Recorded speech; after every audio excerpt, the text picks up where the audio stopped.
NSA 700 series में अपने को NSA करने हैं NSA 700, 705, 706, 701, 710 और 720। तो 6 NSAs हैं इसके अंदर 700 सीरीज में। फर्स्ट 700 जो है वो इस क्लास में कवर अप करेंगे। 700 सीरीज में 700 is all about forming an opinion. ये नहीं बोल रहा है कि ओपिनियन एडवर्स होना चाहिए कि क्या होगा, इसकी बात खाली ओपिनियन की बात करता है। मॉडिफाइड ओपिनियन वगैरह ये बेसिक नॉलेज हमें इंटर में पढ़े हैं अपने के ओपिनियन 2 टाइप के होते हैं, अनक्वालिफाइड क्वालिफाइड या अनमॉडिफाइड मॉडिफाइड। जो अनक्वालिफाइड है वो क्लीन होता है, जो मॉडिफाइड होता है वो एडवर्स हो सकता है, क्वालिफाइड हो सकता है और डिस्क्लेमर भी जा सकता है इसके अंदर। तो ये जो different types of modified opinion है इसकी चर्चा यहाँ नहीं है, इसकी चर्चा हम 705 में करते हैं। यहाँ बेसिकली हम पढ़ते हैं कि हमारी रिस्पॉन्सिबिलिटी ओपिनियन देना है, हमारी मतलब ऑडिटर की। ऑडिटर का काम क्या है? ओपिनियन देना, चाहे वो क्वालिफाइड हो चाहे वो अनक्वालिफाइड हो, ओपिनियन देने। ओपिनियन कैसे होगा? रिटर्न फॉर्म में होगा। आई थिंक इस चैप्टर में 2 मेन चीज़ जो पढ़ना है वो एक FRF के बारे में थोड़ा सा डिटेल में मैं जाऊँगा कि एप्लीकेबल FRF क्या होता है, एग्जाम्पल के साथ में डिफरेंट टाइप्स ऑफ FRF क्या क्या हो सकते हैं, और दूसरा फॉर्मेट या form of audit report. Form of audit report जो कि इंटर में भी था आपका फॉर्म। आई थिंक FRF वाला पार्ट थोड़ा डिटेल में जो है डिफरेंट टाइप्स वो आप कैप 3 में पढ़ते हैं। मैं इंटर या फाइनल बोलता हूँ, आप कैप 2 कैप 3 समझ लीजिएगा। तो 2 चीज़ है पढ़ना इस चैप्टर में, एक तो ये समझना थोड़ा सा एडवांस लेवल में, कैप 3 लेवल में है आप FRF के एग्जाम्पल के साथ में, और दूसरा जो है फॉर्म ऑफ ऑडिट रिपोर्ट, वो बेसिकली एक फॉर्मेट है कि पहले टाइटल आएगा, उसके बाद एड्रेसी आएगा, उसके बाद ओपिनियन आएगा, बेसिस ऑफ ओपिनियन आएगा। तो ये सारी बातें हम फॉर्मेट में पढ़ेंगे।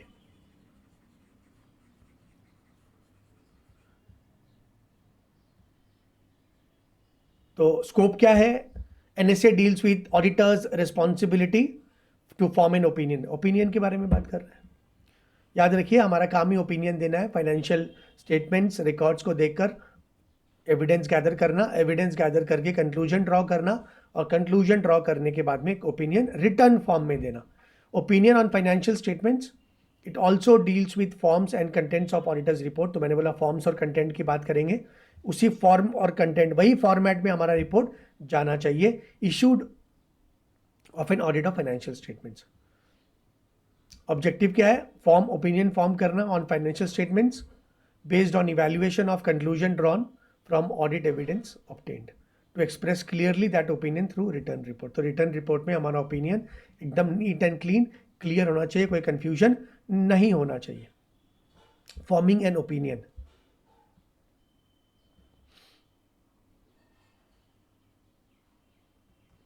the auditor shall form an opinion on whether the financial statements are prepared in all material respect in accordance with applicable FRF, applicable financial reporting framework।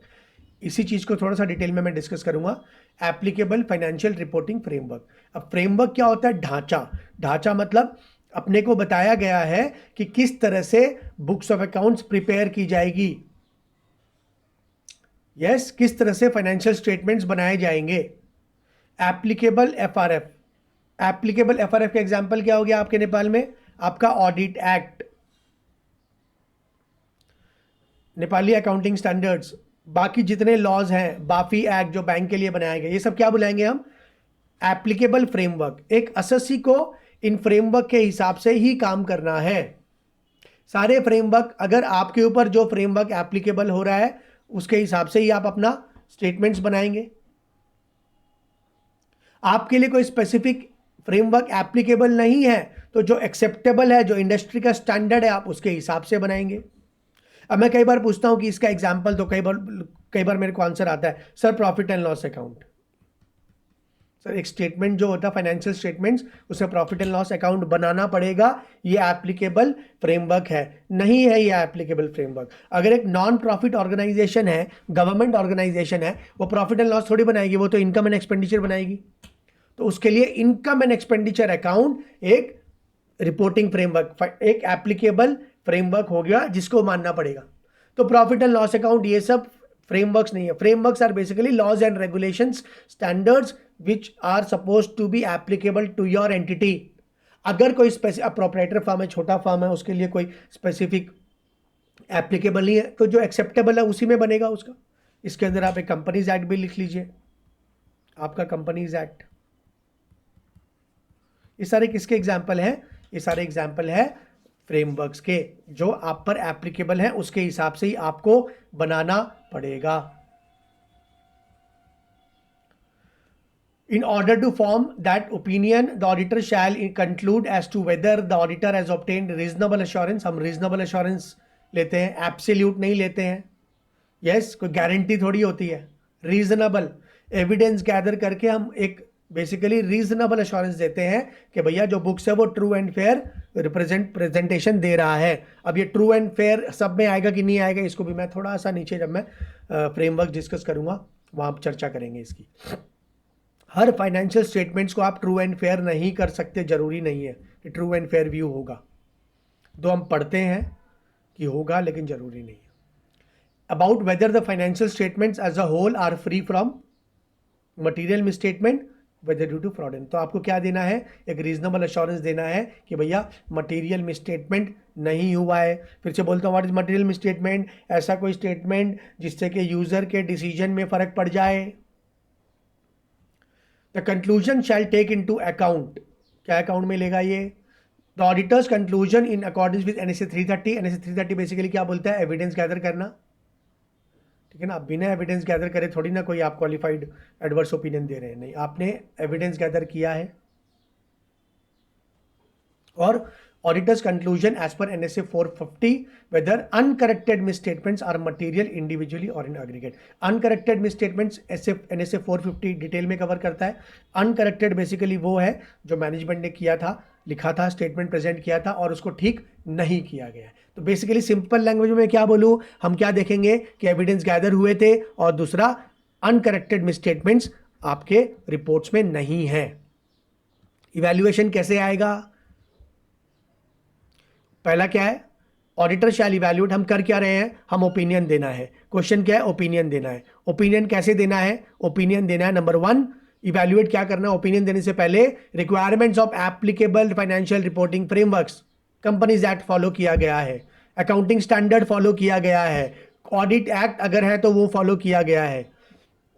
याद रखिए, जिस एंटिटी में more than one framework applicable होंगे, दोनों framework पूरी तरह से applicable होने चाहिए, थोड़ा ज्यादा कम नहीं, दोनों पूरी तरह से एप्लीकेबल होने पड़ेंगे। पहला क्या बोला गया है कि रिपोर्ट्स एप्लीकेबल फ्रेमवर्क के हिसाब से बनी है। दूसरा, अकाउंटिंग पॉलिसी को फॉलो किया गया है। Financial statements adequately disclose the significant accounting policy selected and applied. तो अकाउंटिंग पॉलिसी को फॉलो किया गया है और डिस्क्लोज भी किया गया है। तीसरा, accounting policy selected and applied are consistent with applicable financial reporting framework. जो पॉलिसी जो फॉलो की गई है वो एज पर फ्रेमवर्क ही फॉलो की गई है, एज पर एप्लीकेबल एक्ट्स वगैरह ही के हिसाब से फॉलो की गई है। Accounting estimates made by management are reasonable. What is an accounting estimate? For example, आपने provision for bad debt create किया। अकाउंटिंग एस्टिमेट तो एक एस्टिमेट ही होता है ना, मैनेजमेंट के हिसाब से एस्टिमेट हुआ है, उसका कोई मापदंड जरूरी नहीं है कि एक स्पेसिफिक मापदंड होगा। मैनेजमेंट को लगता है, तो आपको लगता है provision for bad date 2 lakh है, तो आप पूछेंगे ना 2 लाख कैसे है? मैनेजमेंट एक्सप्लेन करेगा कि पिछले साल इतने सालों से हम यही टाइप का एस्टिमेट, ये फॉर्मूला यूज करते हैं, तो वो रीजनेबल होना चाहिए। The information presented in financial statements is relevant, reliable, comparable and understandable. मतलब जो भी पढ़ता है उस स्टेटमेंट को, आपकी रिपोर्ट्स को जो पढ़ता है वो अंडरस्टैंडेबल है, कंपेयर कर, तभी तो ना 2 साल का डेटा जनरली होता है, कंपेरेबल होता है, रेशियो एनालिसिस वगैरह होती है। The financial statements provide adequate disclosure to enable the intended user to understand the effect of material transactions and events on the information conveyed in the financial statements. Disclosure सब दिए गए हैं, adequate disclosure है understanding के लिए. इसको मैं discuss करूंगा नीचे अभी फ्रेमवर्क्स में. डिस्क्लोजर ज़रूरी होते हैं, आदमी जब पढ़ता है तो कंफ्यूज नहीं होना चाहिए, तो एडिशनल डिस्क्लोजर वगैरह जाते हैं, उससे क्लैरिटी आती है. और जो भी टर्मिनोलॉजी आप यूज़ करते हैं अपने रिपोर्ट्स में वो अप्रोप्रिएट होनी चाहिए, समझ में आनी चाहिए. Terminology used in financial statements including the title of each financial statement is appropriate. तो जो भी रिपोर्ट्स भी बनती है उसमें टर्मिनोलॉजी जो यूज़ करी है वो एकदम क्लियर होनी चाहिए. थोड़ा सा ध्यान यहाँ पर देंगे, इंपॉर्टेंट मैं बोलूँगा इसको आपके अंडरस्टैंडिंग के लिए, है ना. मैं फिर से बोल रहा हूँ, 700 में है क्या, 700 में बोला गया है ओपिनियन देना है, ये सारी बात करेगा. 2 चीज़ जरूरी जो है इसके अंदर, एक एफआरएफ को समझना कि डिफरेंट टाइप्स ऑफ एफआरएफ क्या क्या होते हैं, और उसके बाद एक रिपोर्टिंग का फॉर्मेट है, उसमें हेडिंग के पहले आएगी, सेकंड थर्ड फोर्थ में क्या आएगा उसकी चर्चा करना. 2 ही तो चीज़ें हैं इसके अंदर करने के लिए, और है क्या स्टैंडर्ड में. तो ये वाला पार्ट जो आप है थोड़ा सेंसिटिव बोलूँगा मैं इसको, थोड़ी अंडरस्टैंडिंग कमज़ोर रहती है इसमें, थोड़ा सा अच्छे से सुनेंगे ताकि इसमें आपको क्लैरिटी आ जाए.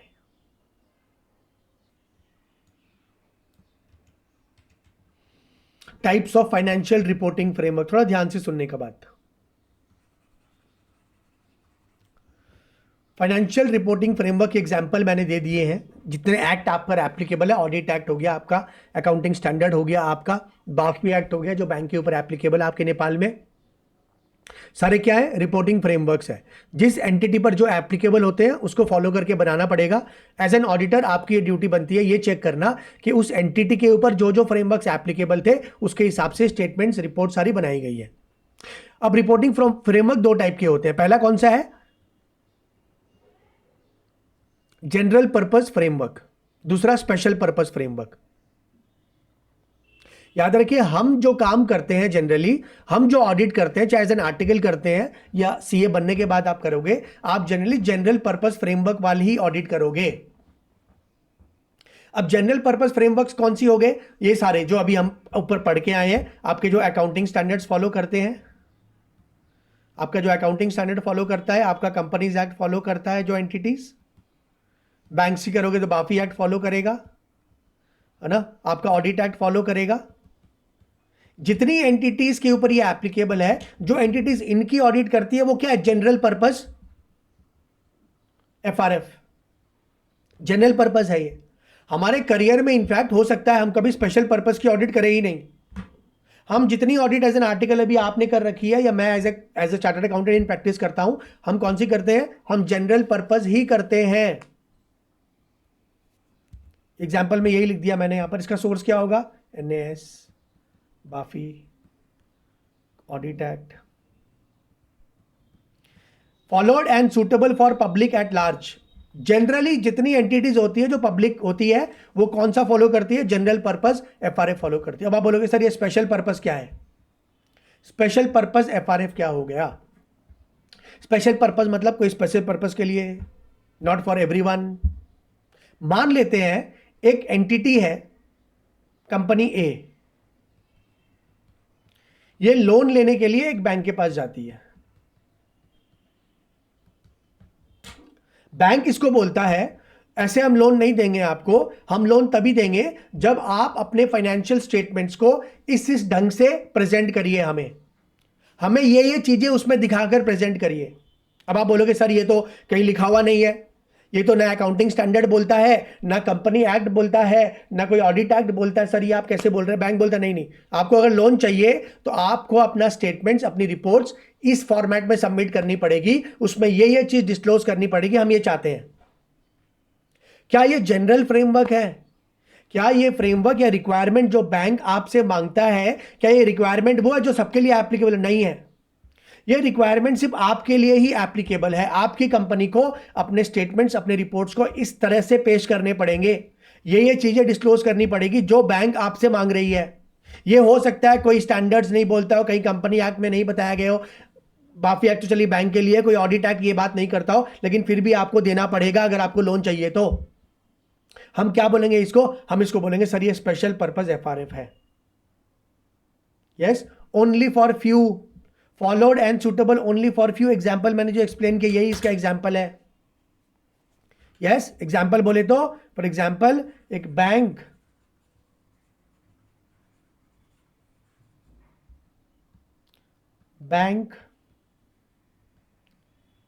Requiring certain disclosures.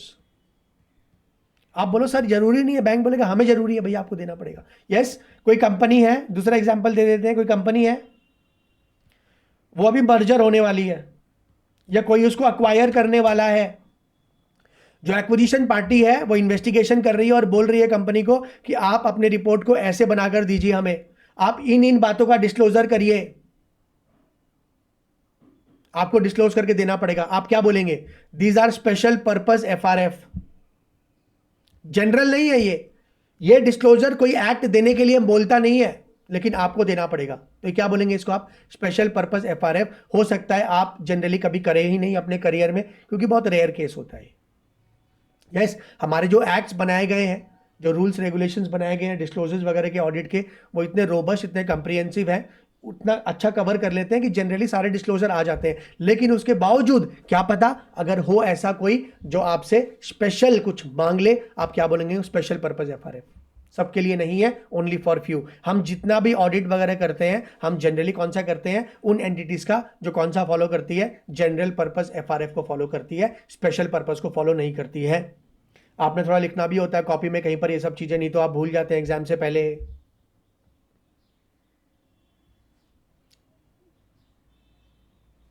रिपोर्ट जो जनरल पर्पस की होती है वो 700 कवर करता है फॉर्मेट में, और याद रखिए जो स्पेशल पर्पस की होती है आपका एनएसए 800 है, इसको अलग से आपके सिलेबस में आपको कवर कराऊंगा मैं। एनएसए 800 में पढ़ेंगे स्पेशल पर्पस के लिए, 800 सीरीज में पढ़ेंगे हम इसको, अपने सिलेबस में 800 है, एनएसए 800, उसमें कवर अप करेंगे स्पेशल पर्पस एफआरएफ को। अभी तक आई होप कंसेप्ट क्लियर है। एग्जाम्पल जो दे रहा हूं आपको लिख लेने होते हैं साथ साथ, ठीक है ना? एग्जाम्पल जो देता हूं आपको लिख लेने होते हैं साथ साथ। एक और देखिए, इसमें बात आती है further classification of FRF. FRF को फर्दर 2 पार्ट में क्लासिफाई कर सकते हैं, fair representation framework, compliance framework. Fair representation framework FRF ये फाइनेंशियल रिपोर्टिंग फ्रेमवर्क नहीं है, फेयर रिप्रेजेंटेशन। हम ऑडिट रिपोर्ट में क्या लिखते हैं? Gives a true and fair view, ये लैंग्वेज है ना, ट्रू एंड फेयर व्यू। आपने कैप 2 में भी जब पढ़ा था एनएसए 700, मैं तो जब पढ़ाया था तो पूरी डिटेल में लेके जाता हूं पूरी ऑडिट रिपोर्ट में, एक एक डिस्कशन करते हैं टाइटल से लेके। क्या लिखते हैं उसमें? Gives a true and fair view. What is true and fair? True and fair disclosure से आते हैं, ट्रू एंड फेयर डिस्क्लोजर से आते हैं, ठीक है ना? आप कई बार मैनेजमेंट को बोलते हो ना, इस मैटर के बारे में आप अलग से डिस्क्लोजर दीजिए। मैनेजमेंट बोलता है सर ये तो लिखा हुआ है, मैं बोले ना, क्यों? ताकि आप जब ओपिनियन दे रहे हो वो फेयर लगे, पढ़ने वाले को अंडरस्टैंडेबल हो, लगे फेयर है, ट्रू दे रहा है, ट्रू मीनिंग समझ में आ रहा है। इसके लिए एडिशनल डिस्क्लोजर चाहिए। सुनेगा मेरी बात? हो सकता है वो बात आपके कोई स्टैंडर्ड या जिसको भी आप फॉलो कर रहे हो उसमें लिखी नहीं हो, उससे हट के जा रहे हैं आप, उसके एंटी नहीं हो रहे। मैं क्या बोल रहा हूं, मान लीजिए कंपनीज एक्ट में कहीं लिखा हुआ नहीं है कि ये डिस्क्लोजर देना पड़ेगा, आप मैनेजमेंट को बोलते हो कि आप ये डिस्क्लोजर अपने रिपोर्ट्स में दीजिए, स्टेटमेंट्स बना के दीजिए आप। मैनेजमेंट बोलता है सर ये कंपनीज एक्ट में तो लिखा हुआ नहीं है। मैं बोलता हूं नहीं, मैं एंटी नहीं जा रहा हूं कंपनीज एक्ट के, या समझिएगा मेरी बात। फेयर प्रेजेंटेशन के लिए मैं किसी स्टैंडर्ड, किसी और एप्लीकेबल फ्रेमवर्क के एंटी नहीं हो रहा हूं, मैं उससे और एडिशनल, मैं उसे हट के बोल रहा हूं ये भी दीजिए। क्यों दीजिए? ताकि रिपोर्ट फेयर लगे। मैं एग्जांपल दे रहा हूं, आप एक मशीन लेके आते हो, मशीन की लाइफ 10 साल दिखा रखी है, डेप्रिसिएशन मान लीजिए 10% है उस मशीन में, कितनी लाइफ हुई? 10 साल की लाइफ हुई ना, अप्रोक्स 10 साल की लाइफ हुई। लेकिन यह देखा गया है कि वैसी मशीन कंपनी में 20 साल चल जाती है जनरली। ये ट्रेंड देखा गया आपने कि वो मशीन की लाइफ 20 साल चल जाती है कंपनी में। आप बोलिए डिस्क्लोजर दे दीजिए आप, ताकि पढ़ने वाले को समझ में आए भैया कि ये मशीन है जिसकी असल में लाइफ 20 साल होती है। ठीक है ना। आपने कंपनी चालू की 5 साल पहले, मान लीजिए आपने कंपनी चालू की 18-19 में, यस, कंपनी फॉर्मेशन 18-19, कितने साल लगे? 19, 20, 21, 22, 23, 24 चल रहा है अभी, 4-5 साल पुरानी कंपनी है। कंपनी ने धंधा सिर्फ 6 महीने किया है, तो आप कंपनी को बोलिए, आप ये डिस्क्लोज करिए कि कंपनी की एक्टिवली जो बिजनेस हुआ है 6 महीने ही रन की है कंपनी, बाकी टाइम बंद थी। मैनेजर बोलते सर ये कहीं लिखा हुआ नहीं है ऐसा। मैं बोल लिखा हुआ नहीं, आप ये डिस्क्लोज करिए। क्यों? ताकि एक ट्रू एंड फेयर व्यू दिखे सामने, पढ़ने वाले को समझ में आए। पढ़ने वाला नहीं तो सोचेगा बाप रे ये तो 6 साल पुरानी कंपनी है, 5 साल पुरानी कंपनी है। लेकिन जब आप ये एडिशनल डिस्क्लोजर दे दोगे, उससे ट्रू एंड फेयर रिप्रेजेंटेशन आएगा, मतलब पढ़ने वाले को ये समझ में आएगा कि ये कंपनी तो भैया 6 महीने ही काम की है, ये कोई पुरानी कंपनी नहीं है जो कि 6 साल पुरानी हो चुकी है। ये नहीं, 6 महीने में मार्केट में काम किया इसने। मैं क्या बोल रहा हूं, ये सारे फेयर रिप्रेजेंटेशन, FRF है ये, फेयर रिप्रेजेंटेशन हो। एडिशनल डिस्क्लोजर मांगिए आप मैनेजमेंट से, क्यों? ताकि बेटर प्रेजेंटेशन हो, पढ़ने वाले को बेटर अंडरस्टैंडेबिलिटी आए, कंफ्यूजन नहीं क्रिएट करना है। जब भी आप फेयर प्रेजेंटेशन देते हो, वैसी ऑडिट रिपोर्ट्स में आप लिखते हो gives a true and fair view. ये बहुत बड़ा मिसकंसेप्शन है सब स्टूडेंट्स को, कई चार्टर्ड अकाउंटेंट्स को भी होते हैं नए नए, कि जितनी ऑडिट रिपोर्ट्स होती है, जितने ओपिनियन होते हैं, वो gives a true and fair view, provided वो अनक्वालिफाइड हो, लिखते हैं ना। जरूरी नहीं है कि सारे में gives a true and fair view आएगा। कंप्लायंस में ट्रू एंड फेयर व्यू नहीं आता है। ध्यान से सुन रहे हैं मेरी बात। कंप्लायंस फ्रेमवर्क में जो ऑडिट रिपोर्ट आप सबमिट करते हैं ना, वहां ट्रू एंड फेयर व्यू नहीं आता है। ट्रू एंड फेयर कब आएगा? ट्रू एंड फेयर कब आएगा? आप कुछ रिप्रेजेंट कर रहे हो डिस्क्लोजर के साथ में। कंप्लायंस फ्रेमवर्क क्या होता है भैया? आपने कोई स्पेसिफिक फ्रेमवर्क को कंप्लाई किया कि नहीं, आपने कोई स्पेसिफिक फ्रेमवर्क को कंप्लाई किया कि नहीं। जैसे गवर्नमेंट ऑडिट्स, अगर आपको याद है इंटर में पढ़ा हुआ थोड़ा बहुत भी, गवर्नमेंट ऑडिट वर्ल्ड का सबसे बड़ा स्टैंडर्ड ईसाई है। इसके लिए सबसे बड़ा स्टैंडर्ड कौन सा है गवर्नमेंट ऑडिट के लिए? ईसाई है कि नहीं है? International standard of supreme audit institution, ईसाई। इंटर में कैप 2 में पढ़ा था ना आपने। मैं इंटर बोलता हूँ बार बार, कंफ्यूज मत होना। इंडिया में इंटर और फाइनल बोलते हैं ना, तो आपका भी मेरे को इंटर फाइनल याद आता है। कैप 2 में आपने गवर्नमेंट ऑडिट में ईसाई पढ़ा है ना। ईसाई क्या एक फ्रेमवर्क है ना, जो बोलते हैं ऐसे ऐसे ऑडिट होना चाहिए। प्रॉपर्टी ऑडिट ये सब कहाँ से आया? ईसाई से तो निकल के आया है। नेपाल भी मेंबर है ना, फॉलो करता है ईसाई को, एक फ्रेमवर्क है। मान लीजिए आपने एक एंटिटी का ऑडिट किया जो स्पेसिफिकली ईसाई के हिसाब से, आपका ऑडिट करने का मकसद क्या था कि आपको यह चेक करके बताना था कि ईसाई जो फ्रेमवर्क है उससे कंप्लाई कर रहा है कि नहीं कर रहा है। बस कंप्लायंस दिखाना आपको। क्या दिखाना आपको? कि कंप्लायंस ऑडिट हो गई है, कि आपका जो एंटिटी है वो ईसाई के फ्रेमवर्क को कंप्लाई किया कि नहीं किया। या ट्रू एंड फेयर कहां से आएगा भैया? यहां तो आप ऑडिट रिपोर्ट में बोलोगे हाँ कंप्लाई किया, खत्म। आप यहां थोड़ी लिख के बोलोगे कि ट्रू एंड फेयर व्यू दे रहा है। क्या चीज का ट्रू एंड फेयर दे रहा भैया? कोई ट्रू एंड फेयर नहीं है। यहां true and fair word use नहीं करते ऑडिट रिपोर्ट में। क्या यूज करेंगे? कंप्लाई कर रहा है, बस हो गया। क्या इसको बोलते हैं हम लोग? Compliance framework. फेयर प्रेजेंटेशन कब दोगे? जब ट्रू एंड फेयर निकल के आएगा। देखिए मैं पहले ट्रू एंड फेयर वाला पढ़ रहा हूं। Gives permission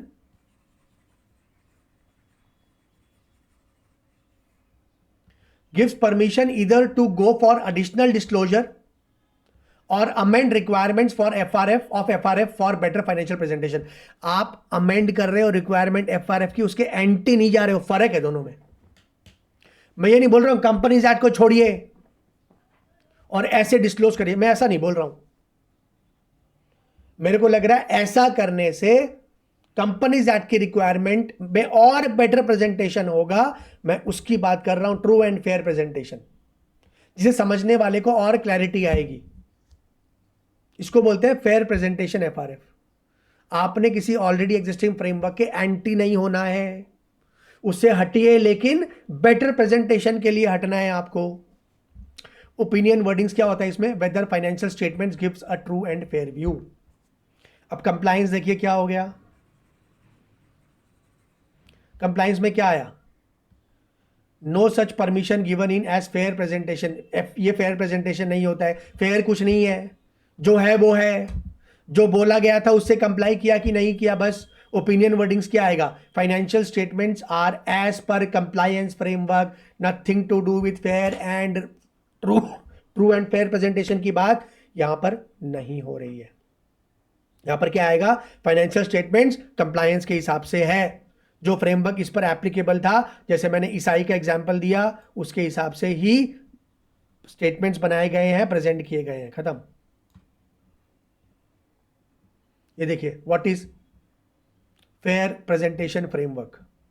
if financial statements prepared in accordance with the requirements of a fair presentation framework do not achieve fair presentation, the auditor shall discuss the matter with management। अब बोलेगा disclosure दीजिए भैया, and depending on the requirement of the applicable financial reporting framework, how the matter is resolved shall determine whether it is necessary to modify the opinion in the auditor's report in accordance with NSA 705। तो आप उसको पूछिए ऐसा क्यों है, fair नहीं लग रहा है, अगर वो ठीक कर दिया, डिस्क्लोजर दे दिया तो सही है, अगर नहीं दिया तो आप सोचिए हो सकता है आपको मॉडिफाई करना पड़े। एग्जाम्पल देखिए क्या है, in notes to accounts useful life is given as 10 years and with star mark they have written that machine will work for 30 years as per past experience।